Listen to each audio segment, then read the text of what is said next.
Une femme noire avait été moquée par l'élite snob, avant qu'ils ne découvrent qu'elle était 100 fois plus riche qu'eux.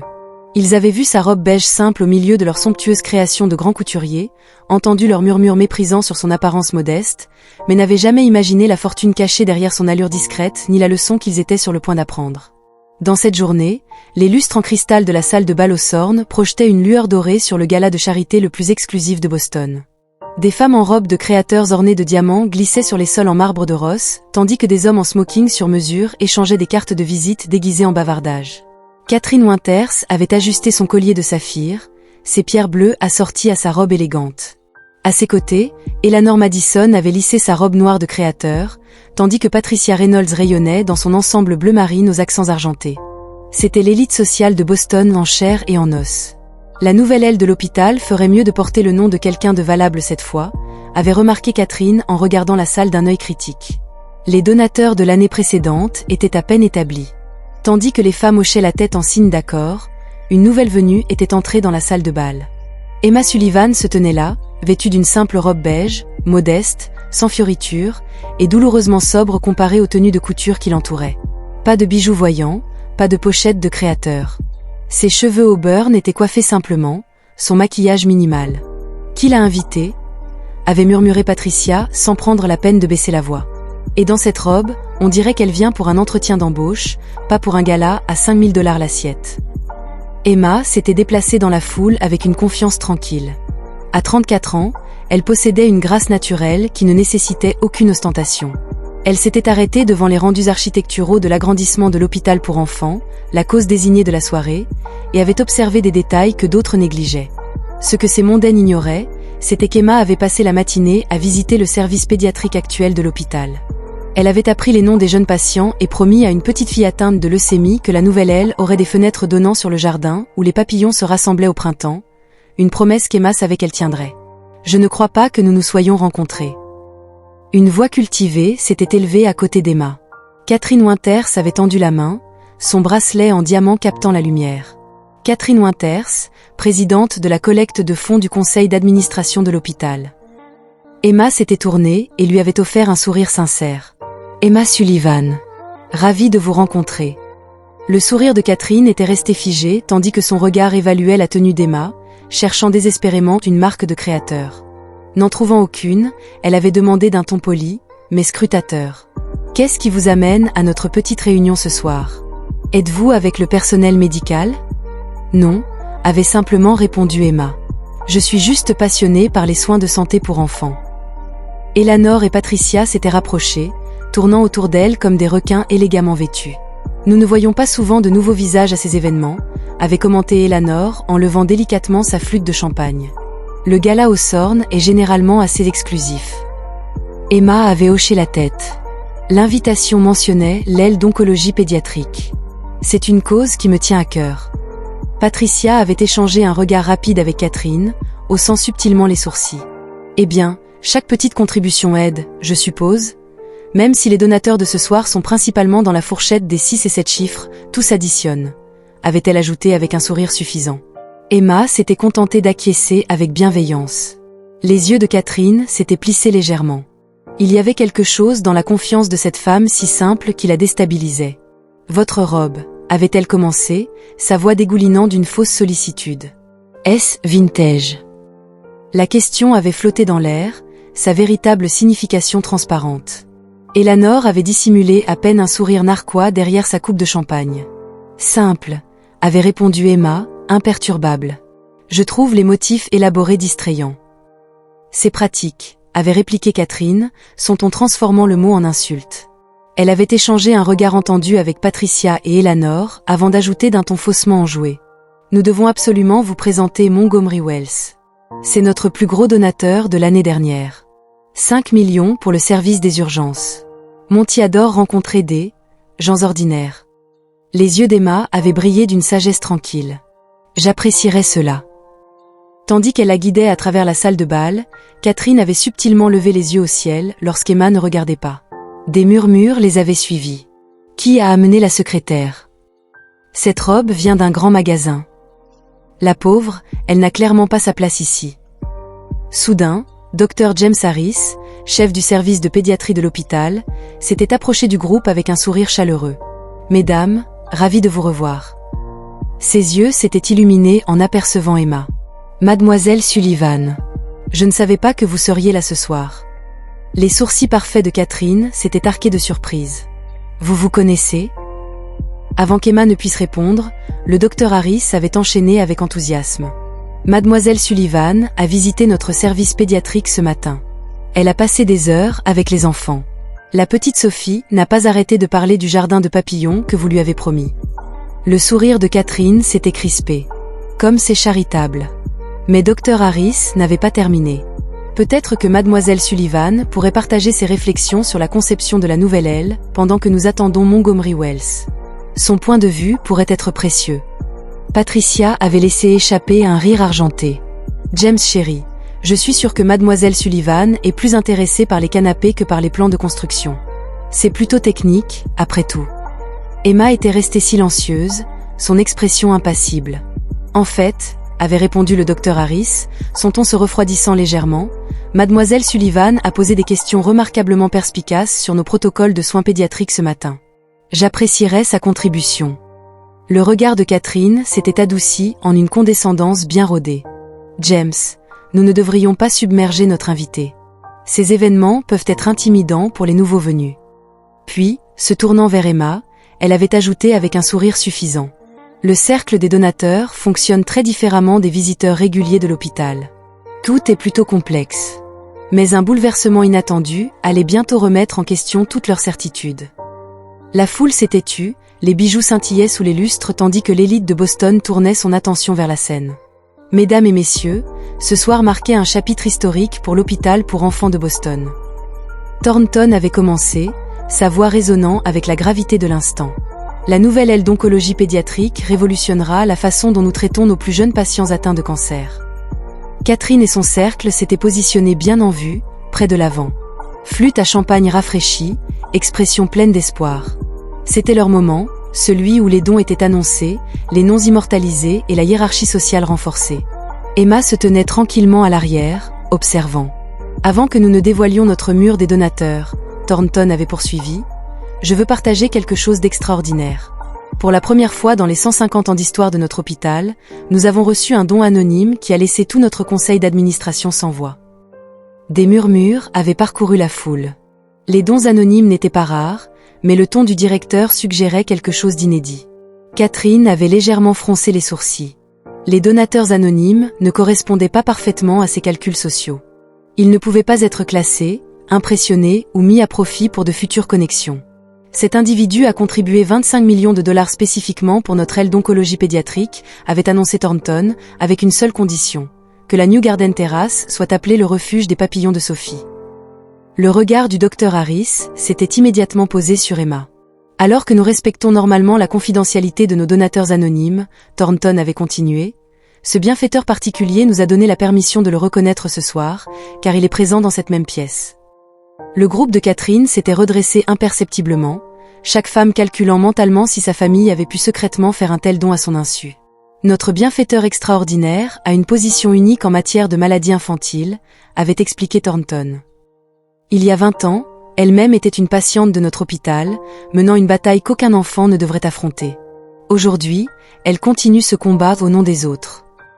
Le directeur avait balayé la salle du regard. Mademoiselle Sullivan, pourriez-vous me rejoindre sur scène? La salle était devenue silencieuse, puis avait éclaté en murmures confus. Le verre de champagne de Catherine s'était figé à mi-chemin de ses lèvres, son expression oscillant entre l'incrédulité et l'horreur. Il doit y avoir un autre Sullivan ici, avait chuchoté Patricia frénétiquement. Mais Emma avançait déjà, sa simple robe beige séparant la mer de robe de créateur comme Moïse devant la mer Rouge. La foule la regardait avec stupéfaction. Silence, alors qu'elle montait les marches vers la scène avec une dignité tranquille. « Mesdames et messieurs, » Thornton avait annoncé, sa voix couvrant les chuchotements, « j'ai l'honneur de vous présenter mademoiselle Emma Sullivan, fondatrice de la Fondation Sullivan pour la recherche médicale pédiatrique et notre principale bienfaitrice pour la nouvelle aile d'oncologie. » Le verre de champagne de Catherine avait failli lui échapper des doigts. La bouche d'Eleanor s'était arrondie en un parfait « O » de choc. Patricia avait serré ses perles comme si elle cherchait du réconfort dans leur solidité. La fondation de Mademoiselle Sullivan a financé des recherches révolutionnaires sur le cancer pédiatrique à travers le pays, avait poursuivi Thornton. Et sa contribution personnelle de 25 millions de dollars est le plus gros don unique de l'histoire de notre hôpital. Emma s'était avancée vers le micro.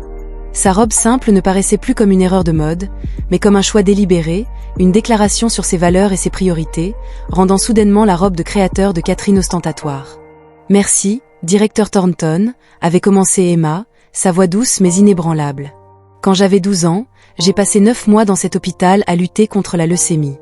Les médecins et les infirmières ici ne m'ont pas seulement sauvé la vie, ils m'ont montré ce que signifie vraiment la compassion. » La salle était suspendue à chacun de ces mots, les hiérarchies sociales momentanément oubliées face à la profondeur de son récit. « Aujourd'hui, j'ai la chance de pouvoir redonner », avait poursuivi Emma.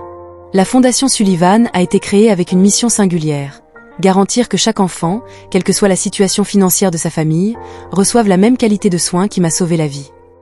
Le docteur Harris rayonnait d'une fierté non dissimulée à travers la salle. Catherine et ses amis étaient devenus pâles.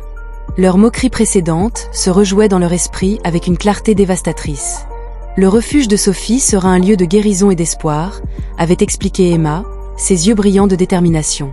Car parfois, les plus petits êtres, qu'il s'agisse de papillons ou d'enfants, peuvent nous enseigner les leçons les plus profondes sur la transformation et la résilience. Alors qu'Emma s'éloignait du micro, la salle de bal avait éclaté en applaudissements. Le directeur Thornton avait invité les donateurs à consulter les plans architecturaux de la nouvelle aile, et la foule s'était précipitée en avant, beaucoup jetant des regards curieux à la femme sans prétention qui s'était révélée être la plus grande bienfaitrice de Boston. Catherine était restée figée sur place, son monde vacillant. La femme qu'elle avait rejetée et moquée n'était pas seulement riche, elle était une légende dans les cercles philanthropiques. Et Catherine lui avait demandé si sa robe était vintage.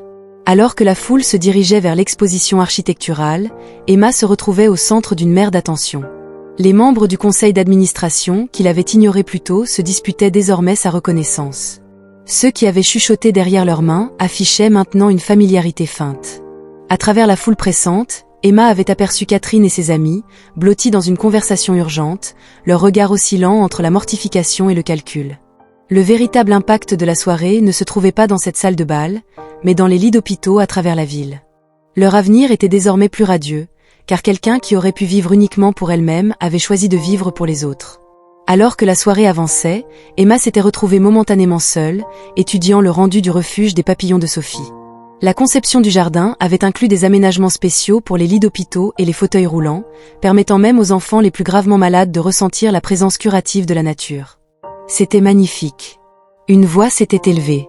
Le ton de Catherine s'était débarrassé de sa condescendance antérieure. Emma s'était tournée. Ce serait le cinéma. Elle avait hésité, puis avait parlé avec une sincérité inattendue. Pourquoi n'avais-tu rien dit quand nous étions? Cela aurait-il eu de l'importance? Avait demandé Emma. Catherine était restée silencieuse, confrontée à des questions qui ne s'étaient jamais posées auparavant.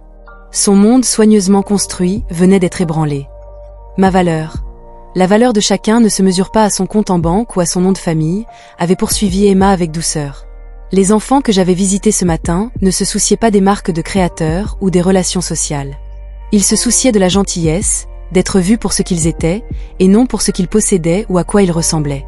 Je n'avais jamais considéré les choses de cette façon, avait admis Catherine, l'honnêteté semblant la surprendre elle-même. Peu d'entre nous le font, jusqu'à ce que quelqu'un nous y oblige, avait répondu Emma en faisant un geste vers l'hôpital. Chaque enfant franchissant ces portes mérite d'être traité avec la même dignité et le même respect, quelles que soient ses circonstances. Tout comme chaque personne dans cette pièce mérite la même chose, indépendamment de sa robe ou de son pédigré. Le maquillage soigneusement appliqué de Catherine n'avait pas pu cacher la rougeur qui lui montait au cou. Je me suis comportée de manière odieuse. Oui, avait simplement confirmé Emma. La question est, que feras-tu de cette prise de conscience? Avant que Catherine ne puisse répondre, le directeur Thornton avait appelé l'attention de l'assemblée. La salle s'était tue alors qu'il se préparait à dévoiler le mur des donateurs. Les noms des donateurs allaient être immortalisés dans l'ordre de leurs dons, avec Emma tout en haut. Mesdames et messieurs, c'est avec une profonde gratitude que nous reconnaissons ceux dont la générosité rendra possible notre nouvelle aile pour enfants. Ces noms ne représentent pas seulement des contributions financières, mais des investissements dans l'avenir de notre communauté. Lorsque la couverture de velours avait été retirée, un murmure de stupéfaction avait parcouru la foule. Là où le nom d'Emma Sullivan aurait dû apparaître en haut du mur, une simple inscription s'affichait à la place. En l'honneur de Sophie et de tous les enfants qui combattent des batailles au-delà de leur âge.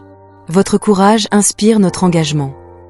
Le directeur Thornton s'était tourné vers Emma, qui avait fait un léger signe de tête.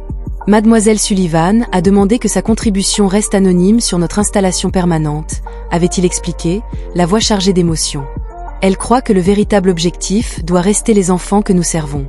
La salle de bal était restée silencieuse, réalisant l'ampleur de son choix. Emma avait rejeté la reconnaissance que tant d'autres convoitaient. Son don de 25 millions de dollars ne serait pas attribué à son nom, mais aux enfants eux-mêmes. C'était peut-être la déclaration la plus puissante qu'elle aurait pu faire. Un rejet de la hiérarchie même qui avait conduit Catherine et ses amis à la mépriser autrefois. Catherine s'était tournée vers Emma, les larmes aux yeux. Pour la première fois ce soir-là, peut-être même pour la première fois depuis des années, elle avait parlé sans calcul ni prétention. « Vous m'avez montré quelque chose ce soir, dont j'avais désespérément besoin de me souvenir, avait-elle murmuré. Merci. Le sourire d'Emma avait été sincère. Nous avons tous besoin qu'on nous rappelle parfois que notre vraie valeur ne réside pas dans ce que nous possédons, mais dans ce que nous donnons. Alors que les conversations avaient repris autour d'elle, Emma s'était discrètement éclipsée. Son but pour la soirée avait été accompli. Pas seulement son don, mais peut-être quelque chose d'encore plus précieux. Une graine de transformation plantée dans un sol inattendu. 6 mois plus tard, le soleil inondait les fenêtres du refuge aux papillons de Sophie. Emma guidait une petite fille en fauteuil roulant vers un papillon monarque posé sur une fleur de cône violette. « Regarde comment ses ailes s'ouvrent et se ferment », avait-elle indiqué. Elle sèche au soleil, rassemblant des forces pour le vol. Les doigts délicats de Sophie s'étaient tendus, sans toucher l'insecte. « Tout comme moi », avait-elle murmuré. « Je gagne en force aussi. » Emma avait serré doucement son épaule. « Exactement comme toi. » Le jardin avait dépassé toutes ses espérances. Un sanctuaire où la guérison transcendait la médecine seule. Des plantes choisies pour attirer les papillons ajoutaient des touches de couleur à une verdure luxuriante. Des sentiers accessibles serpentaient à travers l'espace, garantissant que chaque enfant, quelles que soient ses difficultés de mobilité, puisse en découvrir les merveilles. Mademoiselle Sullivan, une infirmière, s'était approchée. La cérémonie d'inauguration commence dans 10 minutes. Emma avait hoché la tête. Prête pour ton grand moment, la fille papillon? Sophie avait souri, laissant apparaître l'espace de ses dents de devant. Née prête, avait-elle répondu, répétant la phrase que ses médecins lui disaient avant les traitements. Alors qu'Emma la conduisait vers l'atrium principal du Wings Children's Hospital, elle avait ressenti un profond sentiment d'accomplissement. Pas pour le bâtiment lui-même, aussi impressionnant soit-il avec sa technologie de pointe et sa conception centrée sur l'enfant, mais pour les vies qu'il allait transformer. L'atrium bourdonnait d'activité. Parmi la foule se trouvait Catherine Winters, arrangeant les enfants du service d'oncologie en une petite chorale. Emma et Catherine avaient échangé un regard. Cette dernière s'était avancée. Sophie, la chanteuse vedette, était arrivée.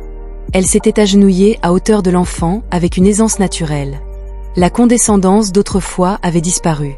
À sa place, une chaleur sincère. En 6 mois, Catherine avait changé. Ce qui avait commencé comme de l'embarras s'était mué en introspection. Elle avait quitté 3 comités mondains pour se consacrer au programme de soutien aux patients, travaillant directement avec les familles affrontant les maladies infantiles. « Les enfants sont si excités », avait-elle dit. « Ils répètent depuis des semaines. » Emma avait hoché la tête. « Cela promet d'être magnifique, Mozart approuverait. » Le directeur Thornton s'était approché. « Nous sommes prêts à commencer. » La cérémonie s'était déroulée avec simplicité et dignité. Lorsque Sophie et 3 autres jeunes patients avaient coupé le ruban, leurs visages rayonnaient. Il n'y avait pas un œil sec dans la salle. Se retrouvant près du refuge aux papillons, Catherine avait soufflé. « Je vous dois des excuses. Non seulement pour cette nuit-là, mais pour toute une vie passée à juger les autres sur de mauvais critères. » Emma avait souri. « Tu t'es déjà excusée. Tes actions parlent plus fort que les mots. » Catherine avait ri. « Éléanore et Patricia pensent que j'ai perdu la tête. Et toi, qu'en penses-tu ? Je crois que j'ai dormi la majeure partie de ma vie. » Emma avait hoché la tête. Les plus grandes transformations commencent souvent par un simple changement de perspective. À cet instant, Sophie avait tendu la main vers un papillon. Catherine avait murmuré. « Maintenant, j'essaie de voir les gens pour ce qu'ils sont, et non pour ce qu'ils paraissent. » Emma avait souri. « C'est tout ce que nous pouvons faire. Merci d'avoir regardé, et à la prochaine dans une nouvelle vidéo. »